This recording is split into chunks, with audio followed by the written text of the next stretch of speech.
Welcome to A Matter of Perspective with Judge Derwin Webb. I'm Judge Derwin Webb, coming to you from the Fraser History Museum. We are fortunate enough to have today our guest, Dr. Marty Pollio. Dr. Pollio, good afternoon to you. Good afternoon, Derwin. Glad to be here. Great. Thank you for being here. This is a pleasure for us.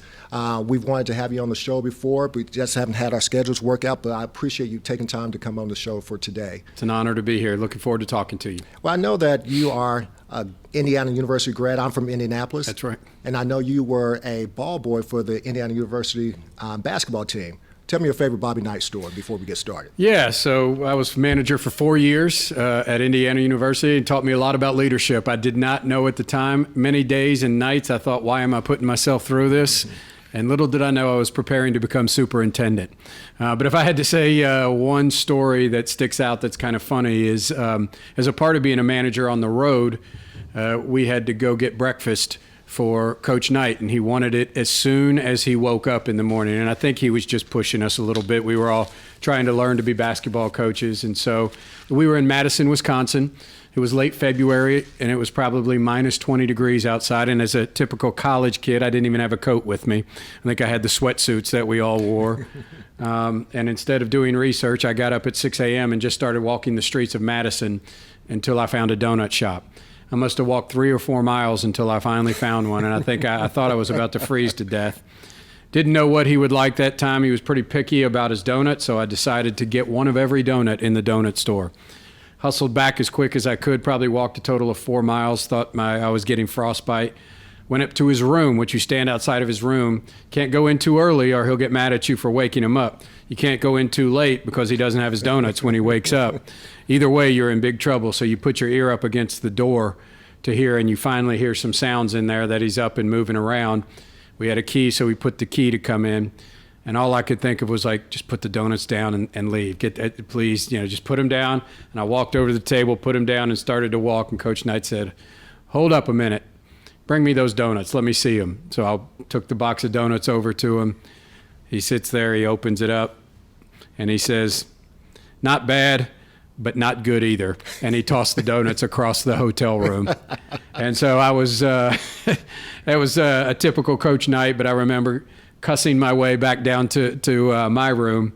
And when we had to go clean up his room after we were checking out to go play Wisconsin that day, I checked to see if he ate any donuts, and sure enough, he did. So I didn't do too bad when I was getting the donuts for him. Okay, the big question is, did you guys win? We did win that game. That was year 17-1 in the Big Ten, and we played Louisville in the Sweet 16 round a couple weeks later. Let's not talk about that, because I think that that game was probably, actually was my last game playing at the University of Louisville. So thank you for that memory. You're I appreciate welcome. it. Let's talk about your career a little bit. I know that you have over 20 years of experience with JCPS, but in your current position, you started right around the time that I started my position as a judge back in 2017. What has surprised you the most about being in the position that you're in right now? And we'll talk about COVID later, but what surprised you the most? Well, several things. I mean, I did not know when I took the job the magnitude of the position and the public nature of the position. So, when you're a principal, you are well known inside the school family. And so when you're walking in a school building or around the school community, people recognize you. But when you walk away from the school community, you're just another person. But when in this position, obviously very recognizable, and anywhere I go, people like to give me feedback on what my job performance or what needs to happen, and clearly I understand that. But it definitely changes your perspective when you become that public and walk in and everyone knows who you are. I never thought I would be that way. I just wanted to be a principal, and really that was it. So that's been a big surprise to me. And then obviously the differing opinions. What I've come to find is if you want to make any change, you have to be willing to cause some unrest.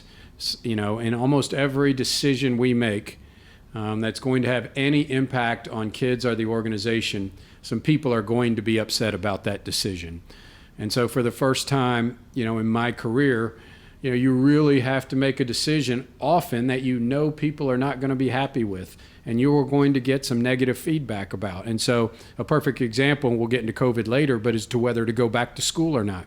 And I get so many emails about go back to school and so many emails about people fearful of going back to school.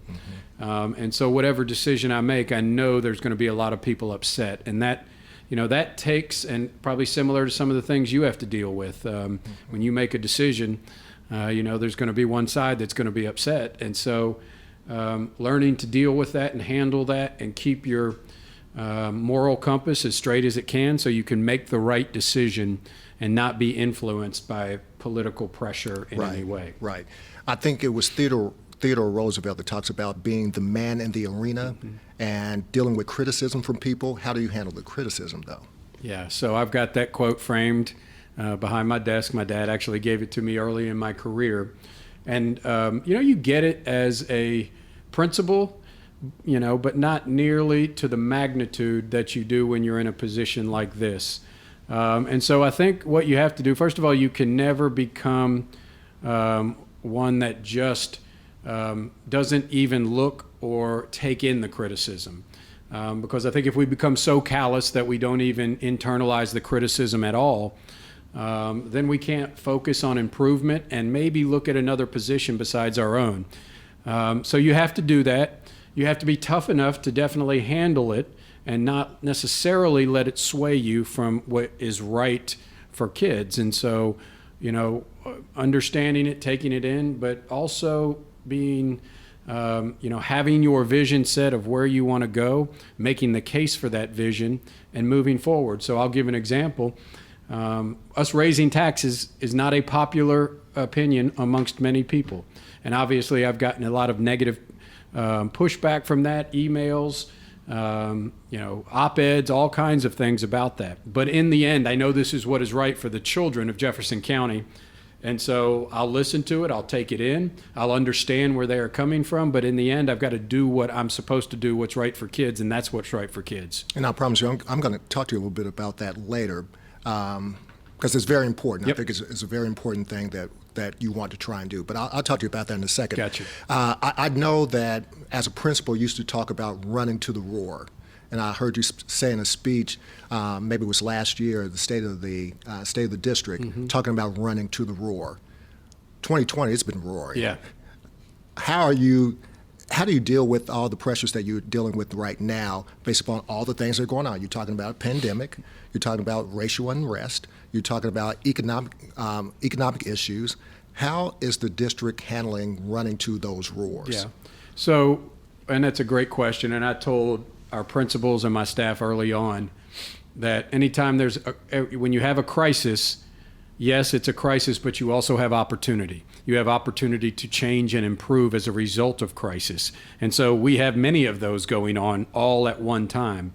And so about 15 months ago, I brought our team together, big group, and said, okay, outcomes for kids in this community are about the same as they were 30 years ago. The achievement gap is about the same as it was 30 years ago. And JCPS has really continued to do the same thing for the better part of 30 years.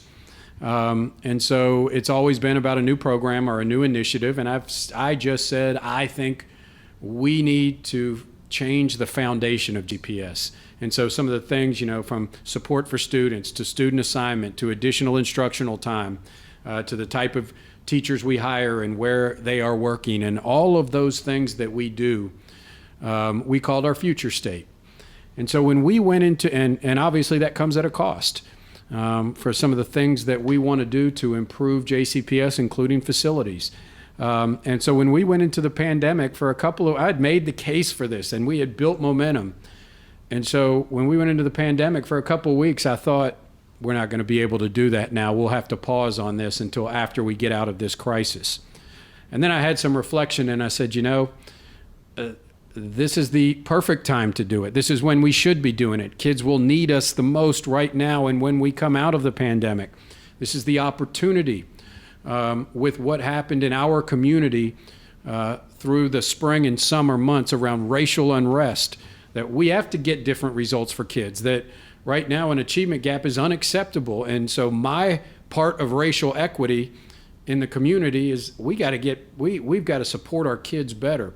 So running to the roar for me means we're not going to hide from continuing on with this change because there's a pandemic.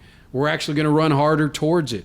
We're going to talk about racial inequities more often. We're going to support kids in these conversations, even if that means we get significant pushback, and we have gotten significant pushback from doing that. But running to the roar is doing the right thing at a very difficult time, and I think that's what we're doing now. Well, you mentioned the student assignment plan. Yep. Talk about that as it relates to racial unrest. Yeah. So, it's a very difficult one. There is so much politics, local, state, national politics around student assignment. I mean, even in the presidential Democratic primary debates, busing was talked about in some of those debates. And so we're talking about a national topic here. And Louisville has been ground zero for student assignment and desegregation since '76. And I think it's important to know the history. So from '76 to '84 was the time of desegregation when the city school system and the county school system merged together, and kids were bused from every community. Black kids and white kids were bused out of their community to achieve diversity all across this community. So east went west, west went east, south to west, west to south. And so both black students and white students were impacted for diversity on about an equal percentage. In 1984, for whatever reasons, there was a lot of political pressure to change the student assignment plan. And what happened then was all other communities stopped busing. East End, South End, Southeast, J-Town, Fern Creek, Highlands, no longer bus students. All of those students could go to a school close to their home. They could apply to a magnet, or they could go to a school, middle or high school, close to their home. So every child had that option, with the exception of West Louisville. West Louisville was divided up into about 20 different blocks, so to speak. They're not actually blocks, but drew up 20 different zoned areas. And if a student did not get into a magnet school, that student had to get on the bus and leave their community. And I believe this is a significant racial inequity in our system. And to the point when I was on a video Zoom conference call session with some leaders throughout the community. Most of them live in the East End. And I asked them, how would you feel if your only choice, you couldn't pay for a private school, you didn't get into a magnet school, and your only choice was to send your child to Valley Station? That's where we were sending our children. You had to get on the bus and send them to Valley Station, 30 miles away. And of course, they all said, no way, we wouldn't do that. Because they would have the option to go, if them in the East End, to go to Ballard High School. This is what our West End families have been doing for 36 years. Same distance to Valley High, and nothing against Valley High School. Great programs, great schools, but it's a long distance from West Louisville. And so I think families in West Louisville, because of that, should still have that option. I'm not asking for segregated schools. I think they should still have that option to get on that bus and go to Ballard High School or Valley High School. But they should also have the option to go to a school 1 block from their house. And so we just took a walk outside of Shawnee, walked 1 block out of the back gate where the football field is, and stood on the corner. And right there is where Doss High School resides starts. And so these children and families can stand on their front porch and see the football stadium at Shawnee High School, and they cannot access that school. They must get on the bus if they don't get into a magnet and go to Doss High School in South Louisville. And they're the only families that don't have that option. If we were standing 1 block in an apartment from J-Town High School, every kid that lived there had access to J-Town High School. So I know we've got to build a great option for families. If we don't, they won't choose it. But too often, families in West Louisville had not had choice. 1 is not a choice. At least 2 is a choice. And that's what we want to guarantee families for equity and to increase student belonging. Great, great. I will tell you this. I let people know that you were coming on the show. And as I was talking, the question came up. If the science is the same, why does JCPS utilize NTI and the Catholic schools go to school in person? So what went into the decision to go with NTI for JCPS. I'm not going to ask you to answer anything about the Catholic schools because you're not the head of the Catholic schools, but what went into the decision to go to NTI and stay there for the time we've had so far? Yeah. So first of all, I'll say this has been some of the toughest decision making that I've had to do, and it goes back to that there is no good answer. We are in a pandemic, whether people want to admit it or not, and some people deny it, but we are in a pandemic. You know, when I went to principal certification school and got my superintendent certification, there weren't any classes on leading through a pandemic. Right. So we all superintendents, I don't talk to private superintendents, but all superintendents in this state and in this nation are struggling with this. I was looking today, the Council of the Great City Schools, which is the top 76 school districts in enrollment, I think over 75% of them still remain on full virtual instruction, because the larger the district, the harder it is. And so I made a commitment that from the very beginning, you know, I'm not an epidemiologist. Not many people are. Everyone is trying to be experts on this, and we are in a pandemic where clearly this cuts through political lines, where some, you know, obviously think that we should be quarantined more, and some think we shouldn't even be wearing masks and be quarantined at all. That makes it very difficult for us as superintendents to make that decision. But what I said is I have to trust early on science and epidemiologists. And so, you know, our state health director is the #1 epidemiologist in this state. People can disagree with him, but Dr. Stephen Stack is the one who has been hired to be the expert in the state, and I must listen to him. Dr. Sarah Moyer is the local one. I must listen to her. And then obviously the federal, which is Dr. Fauci and others. And so, you know, early on I said, give us some data to help us make this decision, so we're not going by gut feeling, people that haven't done this before, like me, gone through a pandemic. So we've gotten the data. People can disagree with whether the data is right or not, but the experts gave us this is when we should go to school and this is when we should not go to school. And so I have to trust the experts on that. And I want to reiterate this.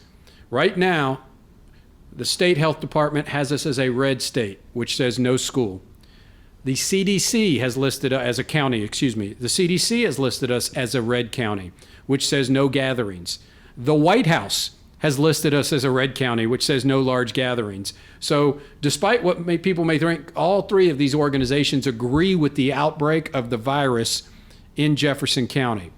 The other part of that, we know, science is pretty clear right now, that COVID is impacting minorities at a higher rate. We are a majority minority district. And so I talk to families, students, and teachers and employees who are very worried and scared about this. And so we have to honor and respect that as well, that part of the science. And so we are always balancing out safety and health versus student achievement and support. And I want nothing more than to get our kids back in school, without a doubt. That's why I do this work. And I do get upset when people tell me I'm making this decision along political lines. I have no interest in politics when it comes to, I got into education so I could interact with kids in a school and teach kids and work with kids. So no interest in that.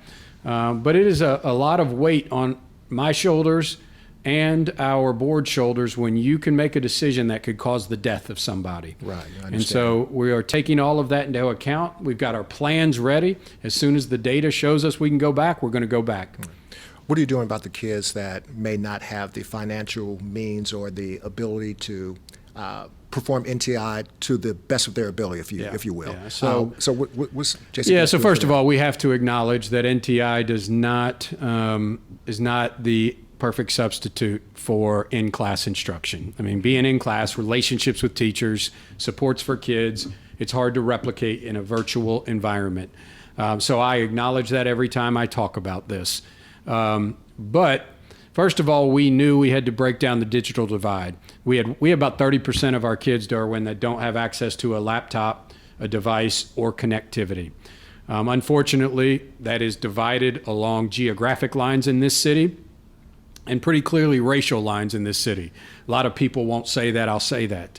The facts are there that in West Louisville, 50 to 75% of the households don't have high-speed internet.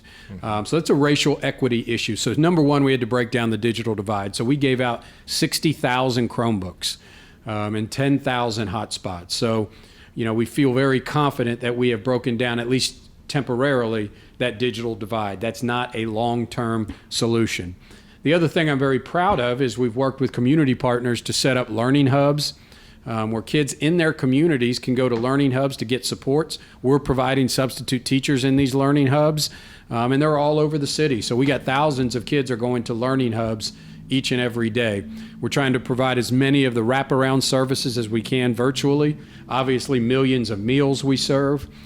So we are working extremely hard to serve the kids in a very, very difficult time.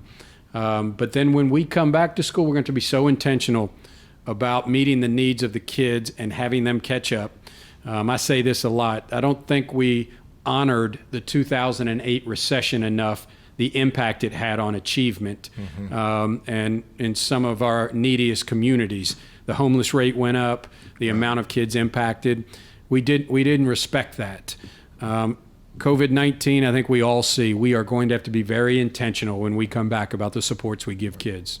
We'll switch gears just a little bit, Yep. but stay on kind of the same subject. Both you and I are former basketball coaches. Love athletics, love kids, love coaching kids. I know that there are athletes that are currently participating in sports during the fall, and that there's a question whether they need to be playing or not. What's going to go into the decision as to whether they will continue playing for the rest of the fall? Yeah, so we made this decision. It's the charge of my Board of Education. So I've got 7 bosses, Board of Education, and they're elected by their constituents, and they give me guidance on, what they expect to happen. Not often they aligned all 7 together. This may be one of the issues where I've seen them all aligned, all 7 of them, very concerned about safety and health of students and staff. I want to say that, students and staff. And so athletics was a very difficult call for us originally when we were going to play or not play. I was hoping we would have some state unity in this, but unfortunately it was every district for themselves. Right. And so that made it very challenging. It made it very challenging in the fact that we were saying kids can't come to school, but they can play athletics. How were we going to balance that out? And I understand some people's frustration with that. But we also know that athletics is more of a voluntary option. We know that it supports kids, and we felt we could do it safely, especially outside. And so we went ahead and allowed that to happen. We've had a good number of positive cases in our athletics programs of COVID-19, and we've had to shut them down. But we were very clear from the beginning that if cases rise enough, we might, as a district, have to temporarily shut it down. And so, it's at a difficult time right now because we are in the postseason for many KHSAA tournaments, and there is no delaying those. Right. You either participate or you don't. And so we're going to make that decision tomorrow. We're looking at possibly differentiating those that are in postseason to allow them to finish up because of the KHSAA, and then also, the others could temporarily pause for a week, hope the numbers go down, and then they could make up games. So those are the things we're weighing right now. We'll make a decision on that very shortly based on data. But there's no doubt it's difficult. I want to say this. We're trying to do everything we possibly can to help and support kids in the middle of a pandemic. And unfortunately, there's just no easy answers to anything. Right, I understand that. Well, I don't know if you've heard this or not, but in a few days there will be an election across the country. I've heard. It's going to be something here that we have to look at also. Now, as a judge, I get people calling me or sending me a text message, who do I vote for? But they always want me to turn on the back, and they have issues about the amendments that are on the back. Tell me about the tax law. Yeah. So, and I think because this, I would tell you this, because I get more phone calls about the JCPS tax than I do about the judges themselves that are running. I bet you do. And I voted yesterday, so obviously I voted yes for JCPS. But this is what I will say. I believe this is the most important issue for the city of Louisville on the ballot. So we all know that President and Senate and House and our state senators and state legislatures are all important positions. and they impact this community. But there is nothing that will have a greater impact on this community for the next several decades than this question about supporting our children. I can't say enough about it. And about a year and a half ago, as I said, our future state was built. How are we going to change outcomes for kids? How are we going to do something that we've never done, which is change the foundation of JCPS? Our team was involved in doing this. We built this. And it comes at a cost. But this is a fundamental belief of mine. Kids that have the least amount of supports in their home need to have the most amount of resources in their schools. So once again, the kids that have the least amount of resources in their homes needs to have the most amount of resources in their schools. We don't do that as a community and as a society across this nation right now. Kids that have the least amount of resources in their schools, in their homes, all too often have that same amount in their home, in their school. And so you could look at our facility. Since 1981, Shawnee has had a condemned third floor. That would not be accepted in other parts of town. But the investment wasn't made in West Louisville. There's been no middle or high school built in West Louisville since 1952.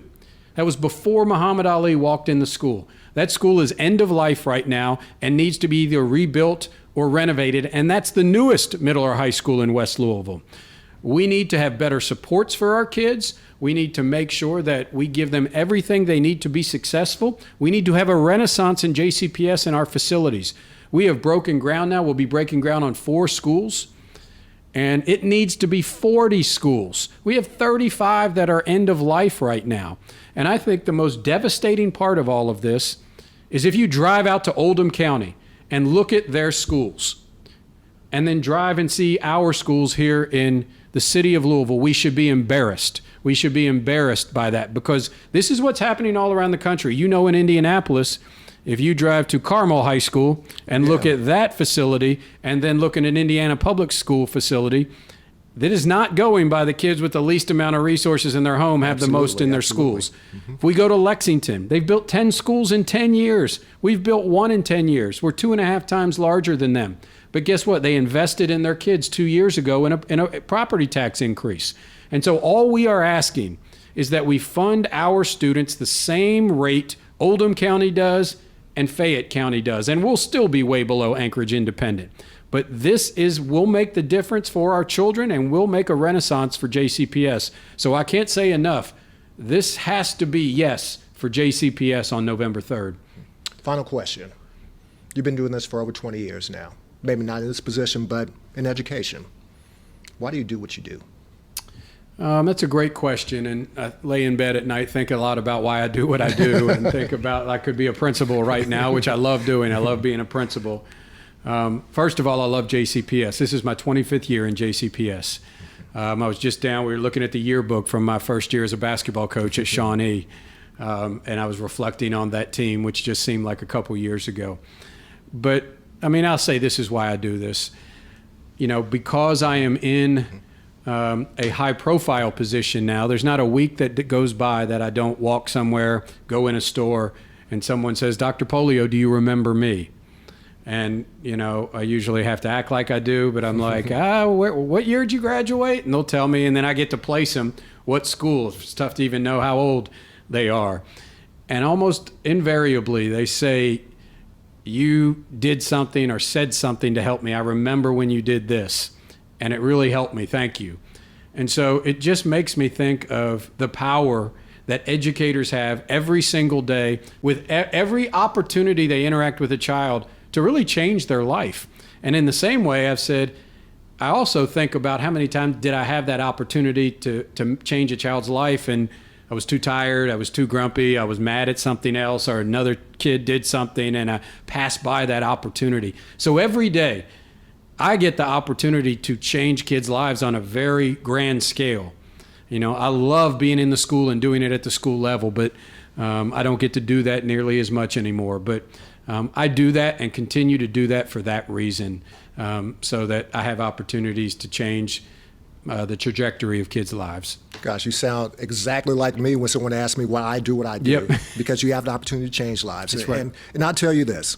I've known you for a long time. I know your family. I know your dad. But I've known you for a long time, and you've been the same Marty to me that you've been, Thank you. way back then. But one thing I will tell you this: I appreciate you.